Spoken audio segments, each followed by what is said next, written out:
Hello students, आज हम लोग जो है बात करने जा रहे हैं हाल ही में जो है जयप्रकाश यूनिवर्सिटी में पैट का एग्ज़ाम होने वाला है। उसका डेट भी आ गया है, 30 अप्रैल डेट है इसका।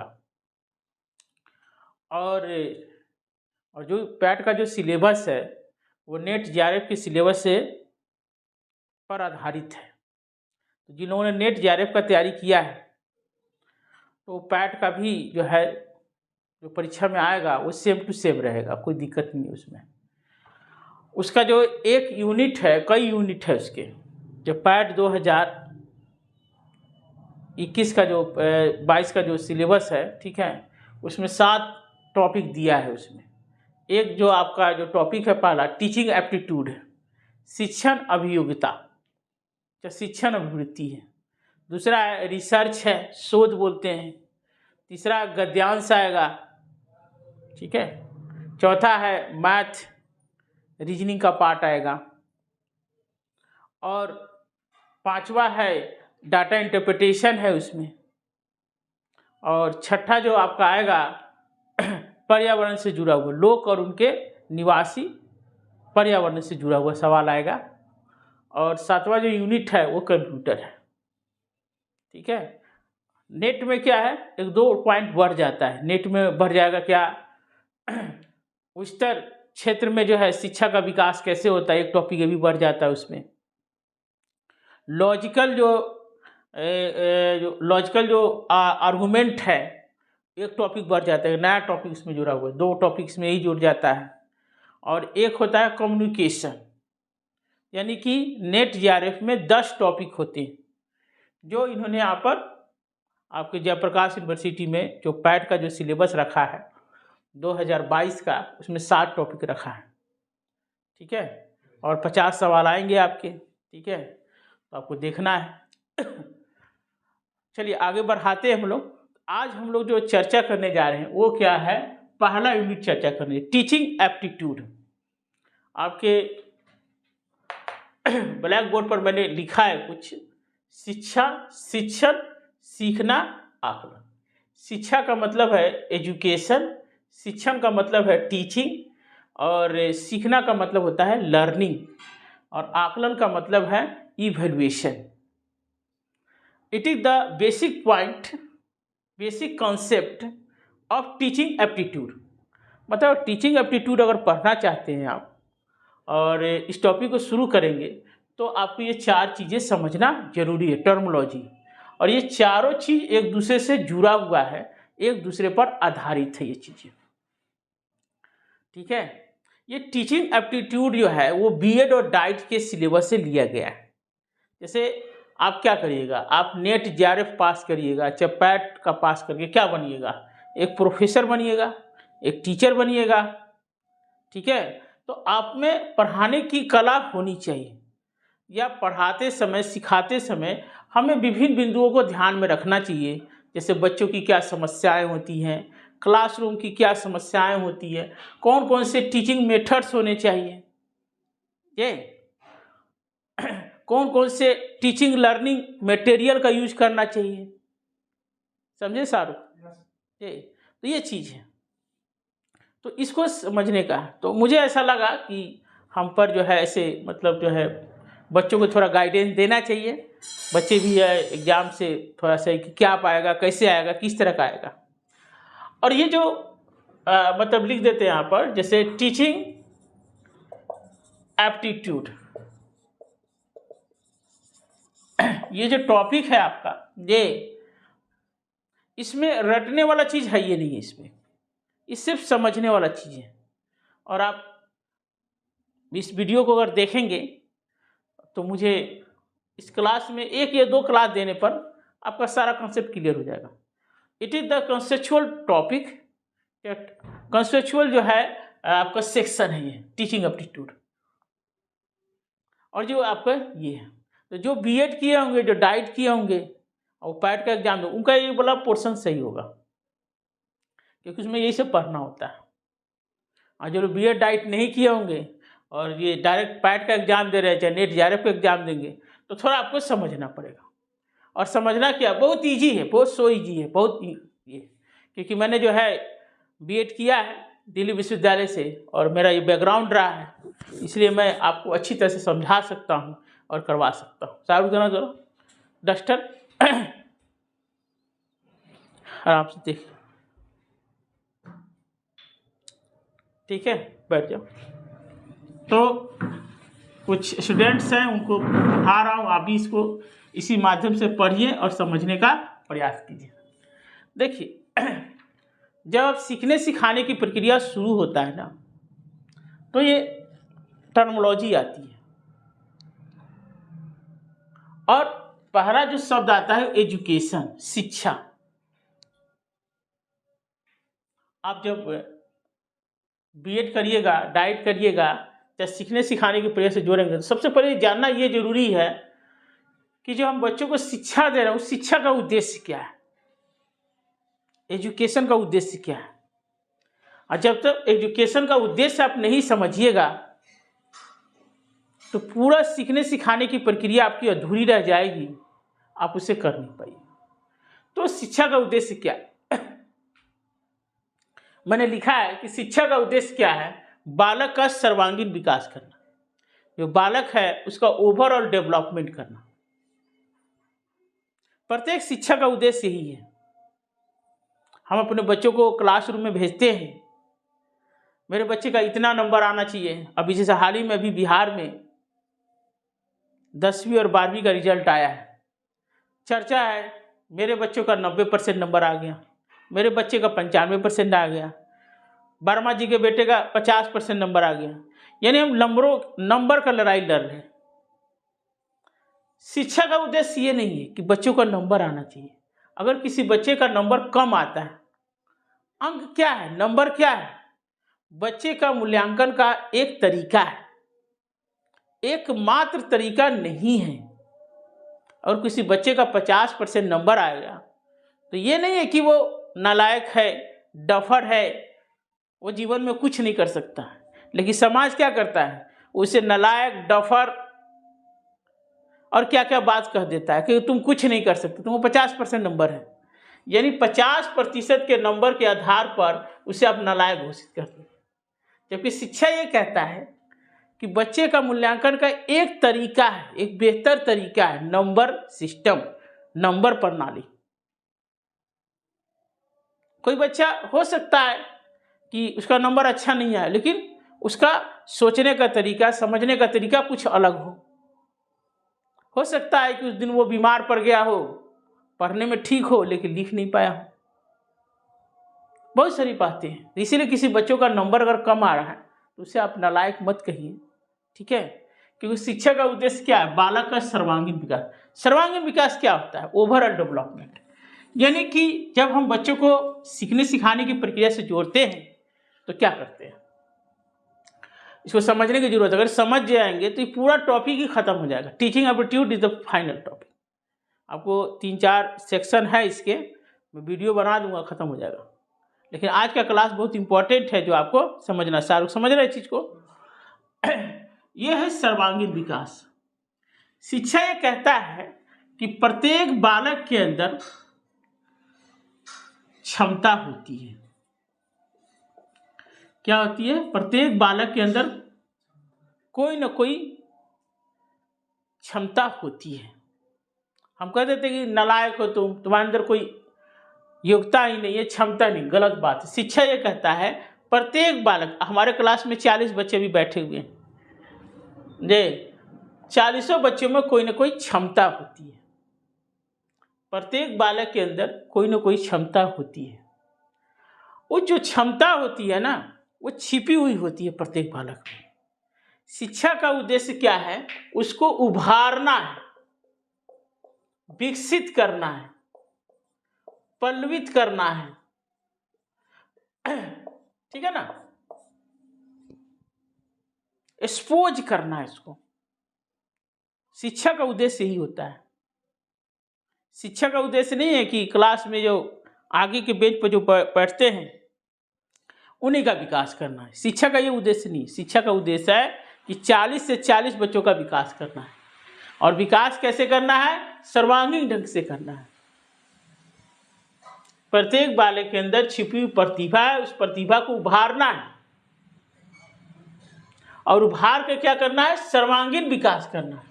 कैसा विकास, सर्वांगीण।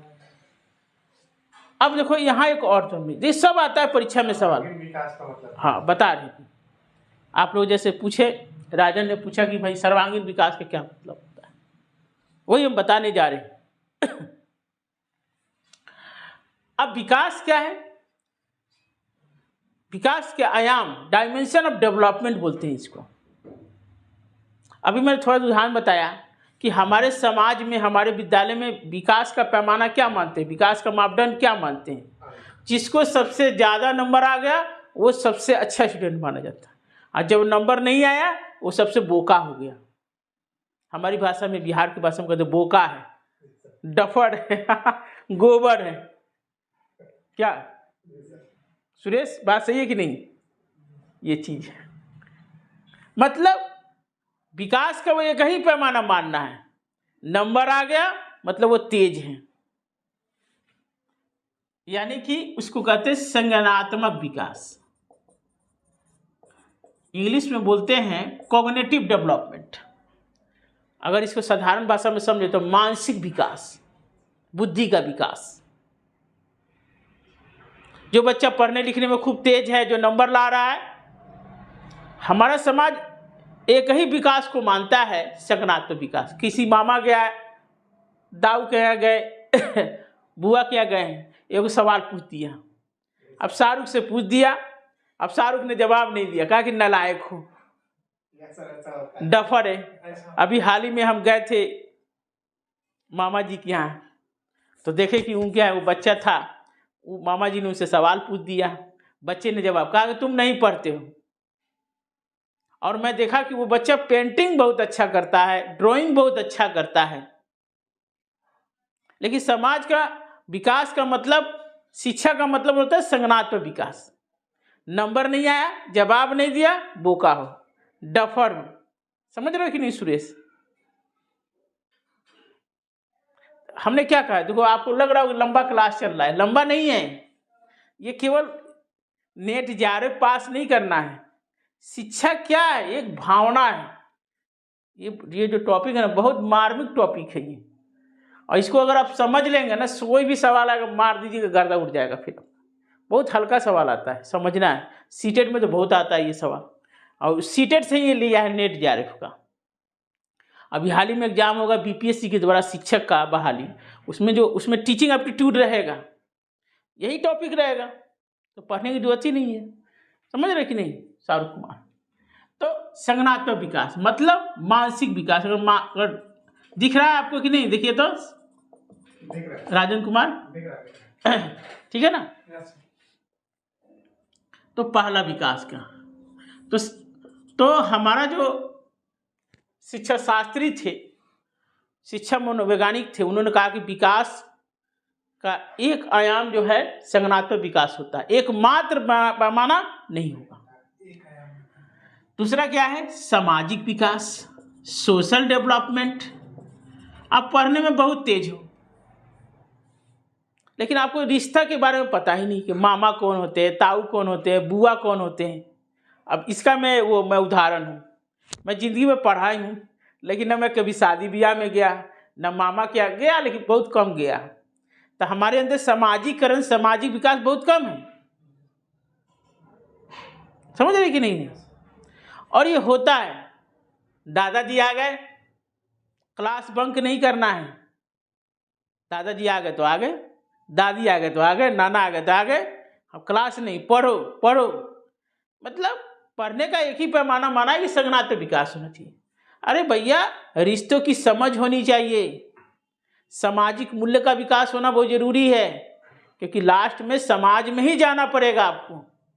पढ़ाई लिखाई कहाँ जाओगे, आकाश में चल जाओगे, मंगल ग्रह में चल जाओगे?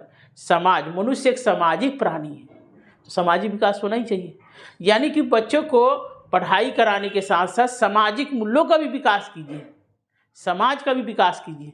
और यही चीज आज के डेट में बहुत घट रहा है।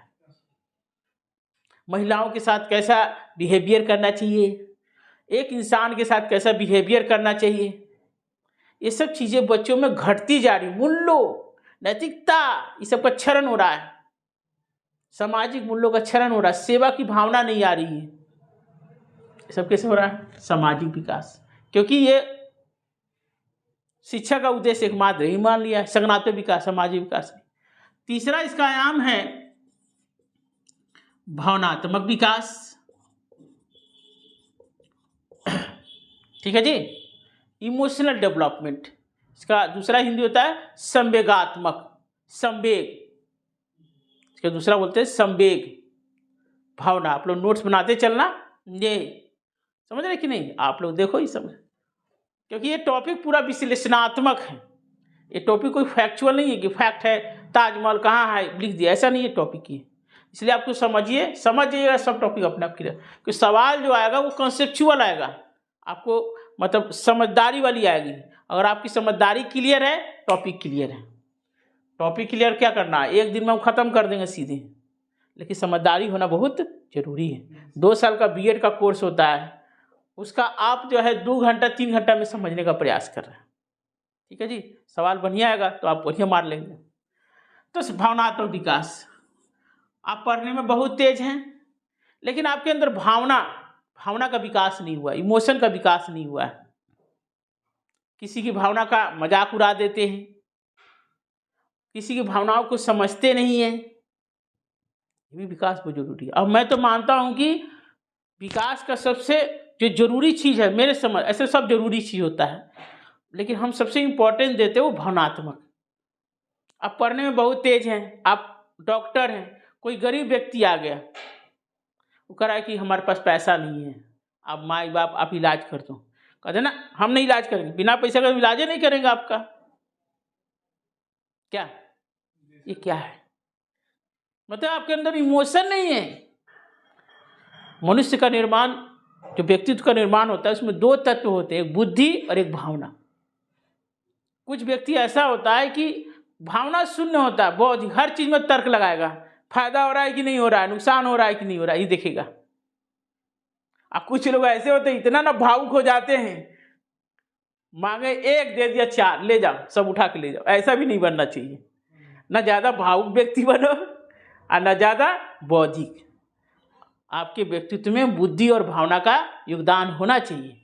लेकिन दुर्भाग्य की बात यह है कि आज के बच्चों में, चाहे विद्यालयों में टीचर के द्वारा इस चीज़ पर ध्यान नहीं दिया जाता, लेकिन ध्यान देना चाहिए। तीसरा हो गया। चौथा हो जाएगा आपका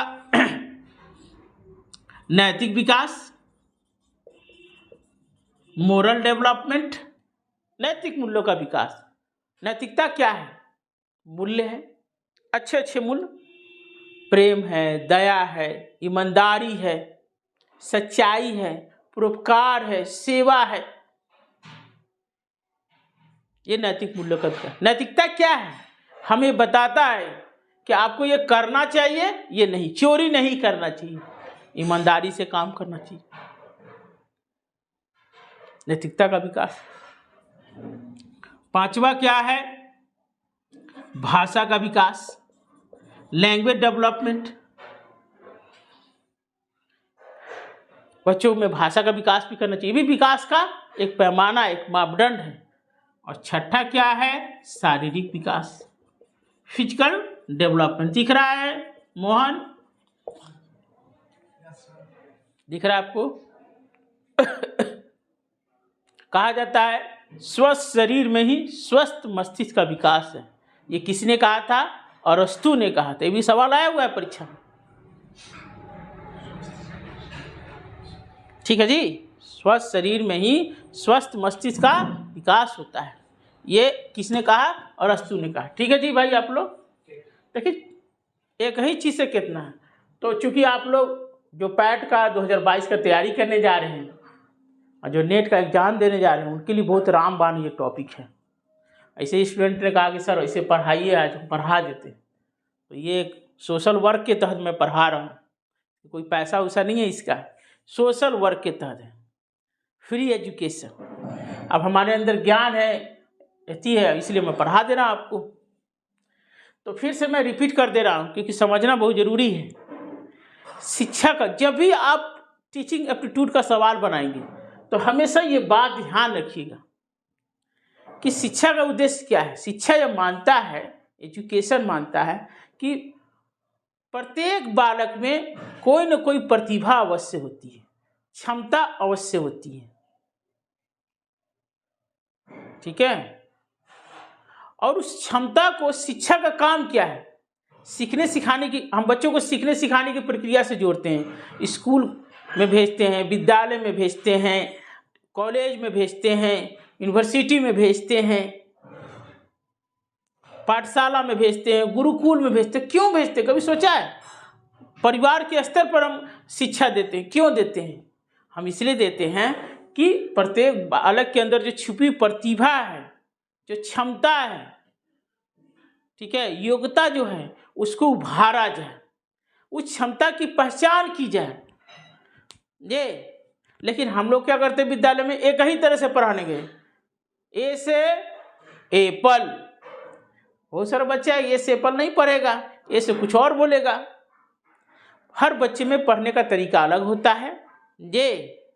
तो कहने करते हैं कि प्रत्येक बालक में प्रतिभा है, लेकिन उसको अभिव्यक्त करने का जो तरीका है वो सभी में अलग अलग होता है। ध्यान रखना चीज को।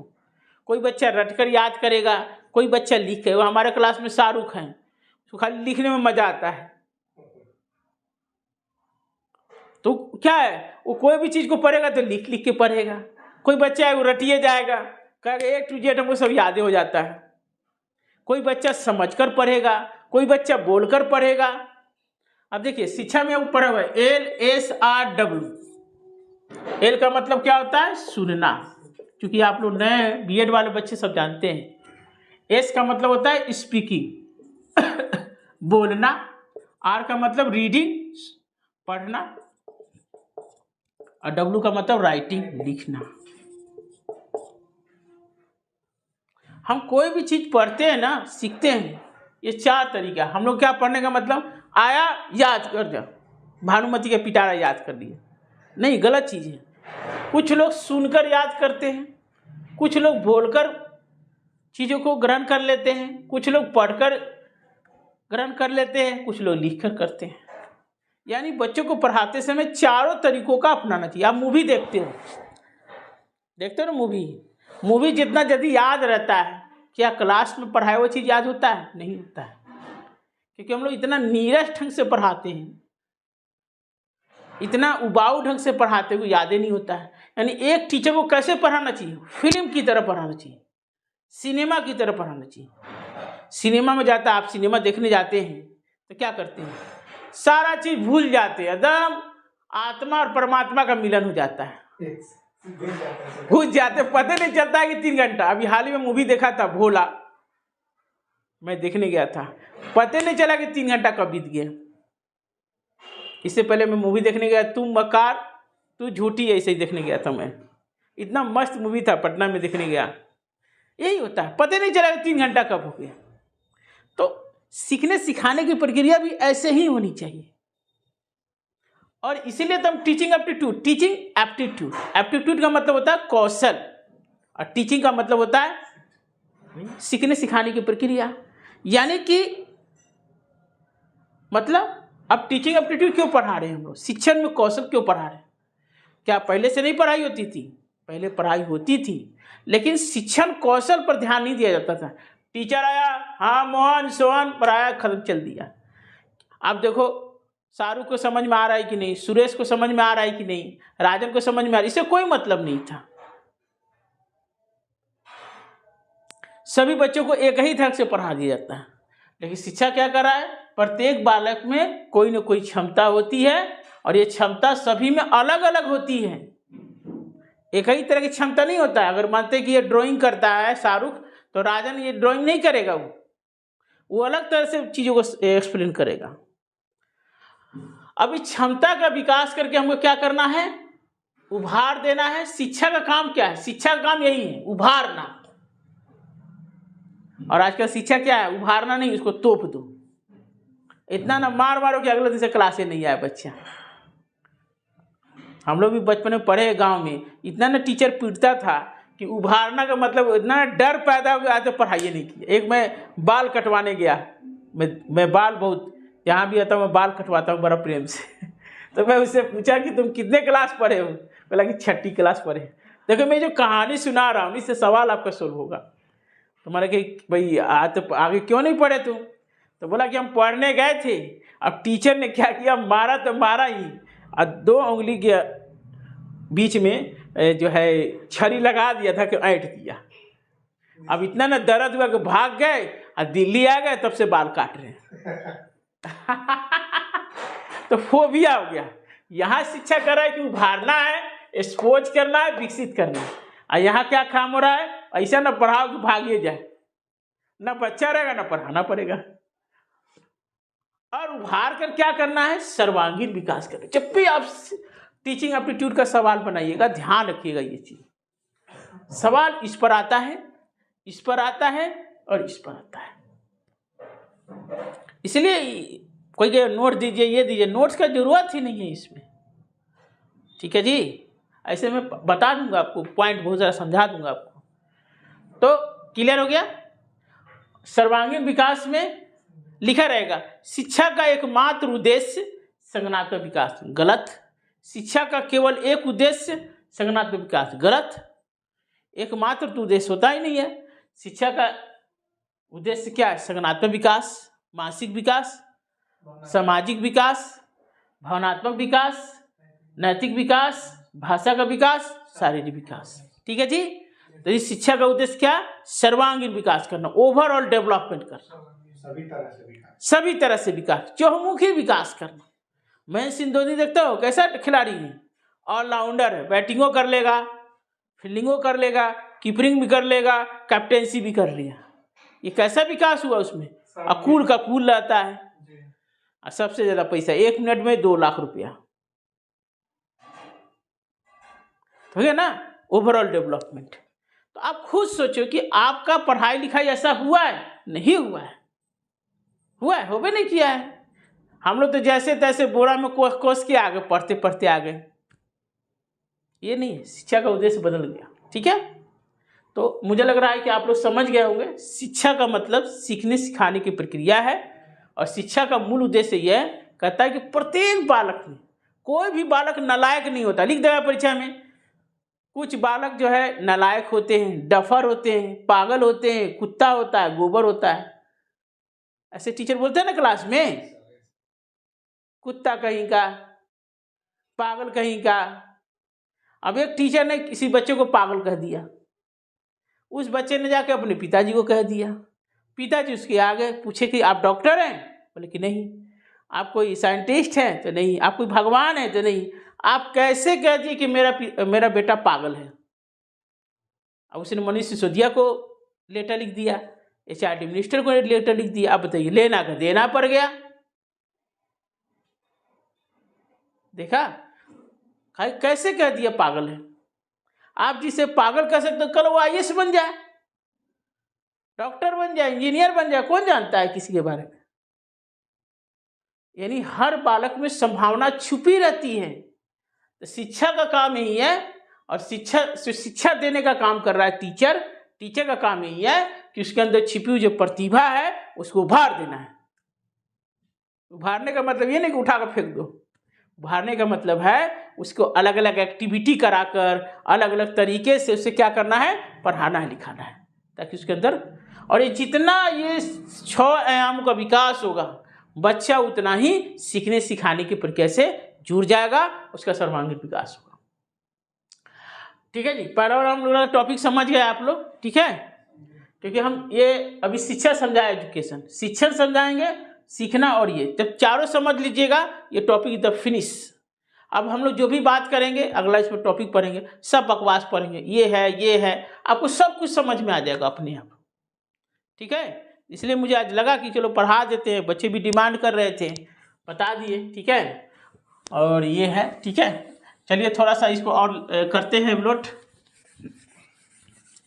अब है कि शिक्षा का उद्देश्य तो है कि बालक का सर्वांगीण विकास करना है, ठीक है। और सर्वांगीण विकास के तहत हम लोग 6 आयाम की बात किया। अब है कि बालक का सर्वांगीण विकास होगा कैसे? तो हम लोग क्या करते हैं, हम लोग स्टूडेंट को हम लोग क्या करते हैं, विद्यालय में भेजते हैं, पाठशाला में भेजते हैं, गुरुकुल में भेजते हैं, और भेजते हैं तो क्या करते हैं, बालक को शिक्षण से जोड़ते हैं। शिक्षण क्या है? एक प्रक्रिया है। Teaching is the process. और ये किसके बीच होता है? एक टीचर और स्टूडेंट के बीच। अब बालक का सर्वांगीण विकास करना है, बालक के अंदर छुपी हुई प्रतिभा, उसका कैसे विकास करेंगे? उसके लिए हमें शिक्षण से जोड़ना पड़ेगा, टीचिंग से जोड़ना पड़ेगा, यानी सीखने सिखाने की प्रक्रिया से। और इसमें क्या है कि टीचर और स्टूडेंट्स के बीच क्या होता है, एक शिक्षण की प्रक्रिया चलती है। और ये जो प्रक्रिया चलती है वो एक मार्गी नहीं होता, वन वे नहीं होता है, टू वे होता है, द्विमार्गी। यानी कि टीचर ने स्टूडेंट्स को बताया, स्टूडेंट भी टीचर को अपना विचार देगा। पहले क्या होता था हमारे यहाँ, टीचर बोलता था और स्टूडेंट चुपचाप सुनता था, ये ना होता था। और किसी बच्चे ने सवाल पूछ दिया, 2 हाथ कस दिए उसको, 2 सटके कस दिए, बहुत तेज बन रहे हो नहीं। अब शिक्षण की जो प्रक्रिया वो कैसी प्रक्रिया है?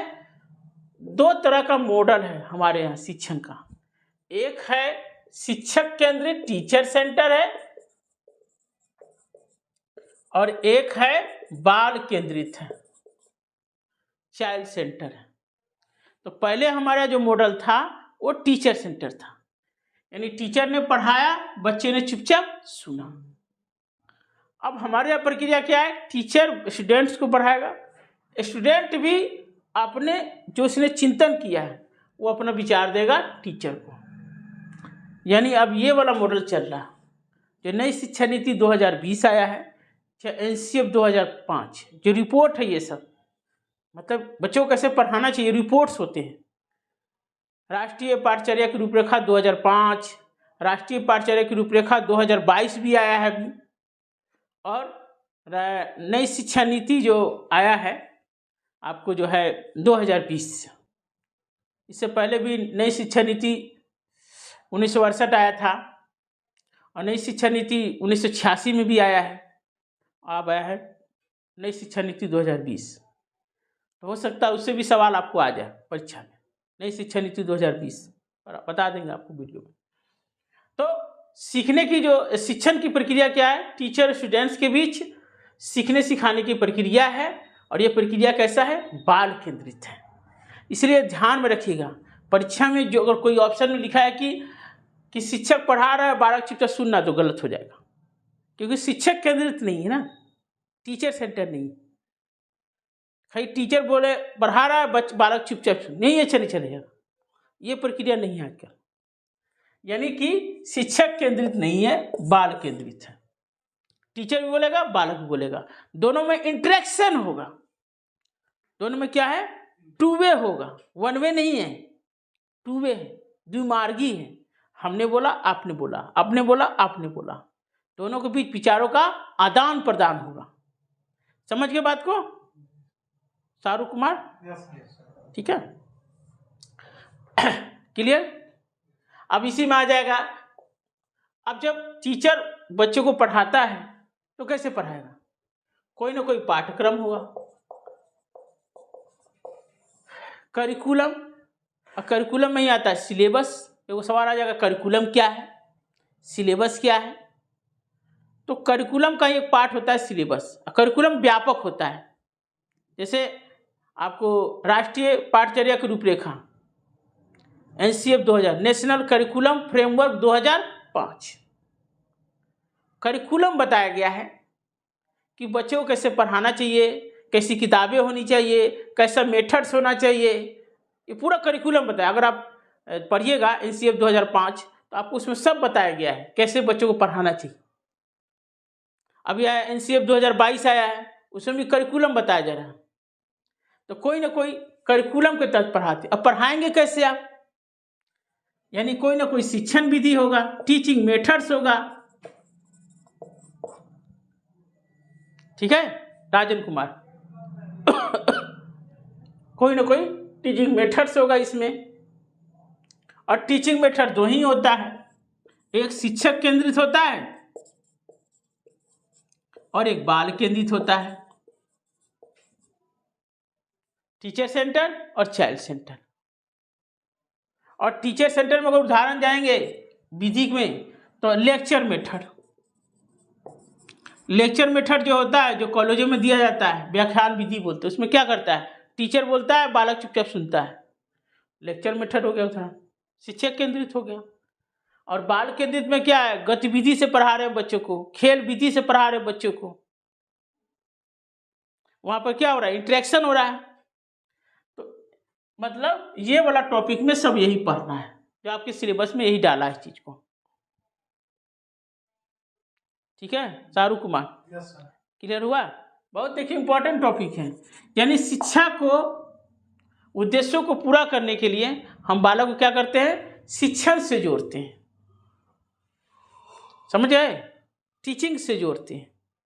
और जब टीचिंग से जोड़ देते हैं तो फिर क्या होता है, ठीक है? इतना बात समझ गए सब लोग? आप लोग ये चीज समझना है, चीज को बहुत आपको कम समय में के लिए बहुत बढ़िया से समझा दे रहा हूं ताकि आपको कॉन्सेप्ट क्लियर हो जाए। अब उसका आता है सीखना। व्हाट इज सीखना? सीखना शिक्षण से ही जुड़ा है भाई। जब हम बच्चों को शिक्षण की प्रक्रिया से जोड़ देते हैं और टीचर स्टूडेंट्स के बीच विचारों का आदान प्रदान हो जाता है तो फिर क्या होता है, ठीक है? तो फिर क्या होता है कि अब बालक के स्वभाव में,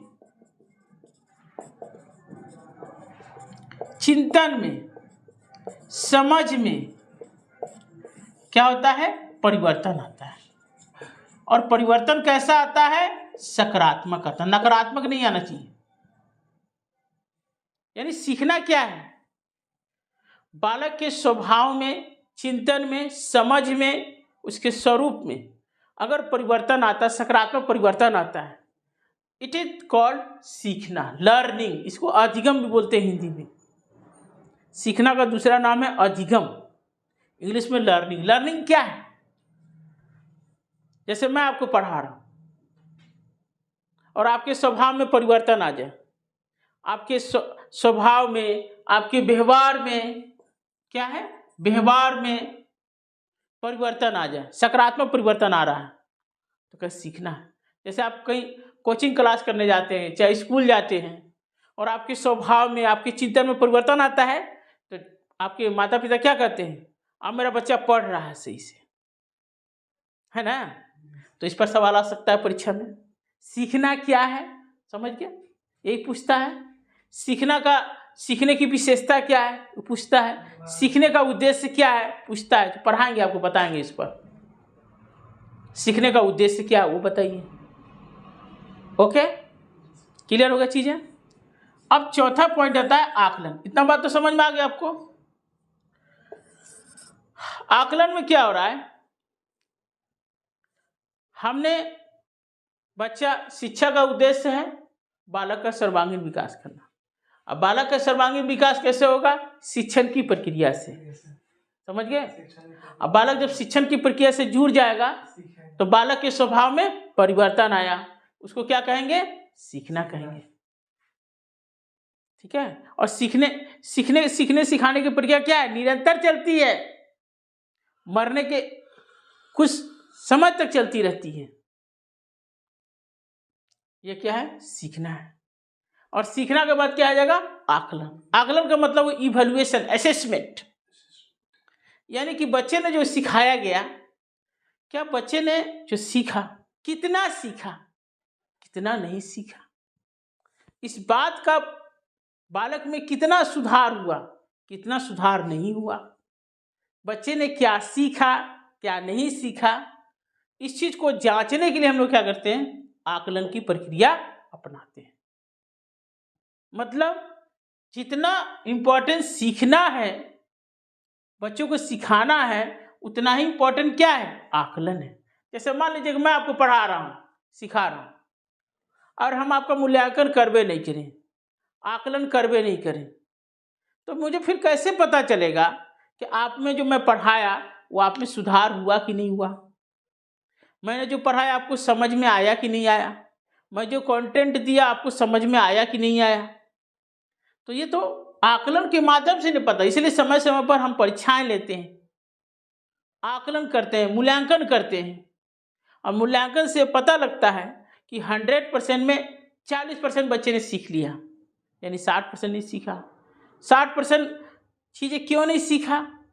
हो सकता है हमारा पढ़ाने के तरीका में कमी हो सकता है बच्चे में कमी हो सकता है इन्वायरमेंट में कमी हो सकता है पाठ्यक्रम में कमी, बहुत सारी हो सकता है पॉइंट, और इसी पर सवाल बनाता है परीक्षा में। हमारे क्लास में 40 बच्चे हैं, उसमें 20 बच्चे पास हो गए और 20 बच्चे पास नहीं। तो क्यों नहीं पास हुए? 20 बच्चों को नंबर कम क्यों आया? इस पर सोचने की जरूरत है ना। हाँ, नहीं सोचेंगे तो फिर हमारी शिक्षा का विकास कैसे होगा? आकलन है। ओके, और आकलन को करने के लिए हम लोग क्या करते हैं? परीक्षा लेते हैं, एग्जामिनेशन लेते हैं, है ना। 6 माही, 3 माही, 12 माही, 9 माही लेते हैं ना परीक्षा। और परीक्षा के लिए हम लोग क्या करते हैं? प्रश्न, हम बच्चों से प्रश्न पूछते हैं, है ना। हम परीक्षा में क्या करते हैं? प्रश्न पूछते हैं, और प्रश्न भी कई तरह के होते हैं। प्रश्न 2 तरह से होते हैं, समझ लीजिए। ये क्लास में सब समझा दिया आपको, क्योंकि आप लोग कभी ध्यान नहीं दिए होंगे चीज को। प्रश्न 2 तरह से पूछे जाते हैं, फैक्ट बेस्ड क्वेश्चन और दूसरा कॉन्सेप्ट बेस्ड क्वेश्चन। फैक्ट क्या होता है? आगरा, ताजमहल कहाँ स्थित है? आगरा। ये कैसा सवाल है? फैक्ट बेस्ड है। पूछता है परीक्षा में भाई आपसे, कहेगा कि ताजमहल आगरा में स्थित है, किस टाइप का सवाल है? तो फैक्ट बेस्ड है। छपरा शहर कहाँ स्थित है? तो बिहार में स्थित है। तो फैक्ट बेस्ड, फैक्ट पूछा जा रहा है। और कंसेप्चुअल बेस्ड क्वेश्चन क्या है? यदि आप प्रधानमंत्री होते शाहरुख तो क्या करते? राजन, आप लड़का है, अगर आप लड़की होते तो आप क्या करते?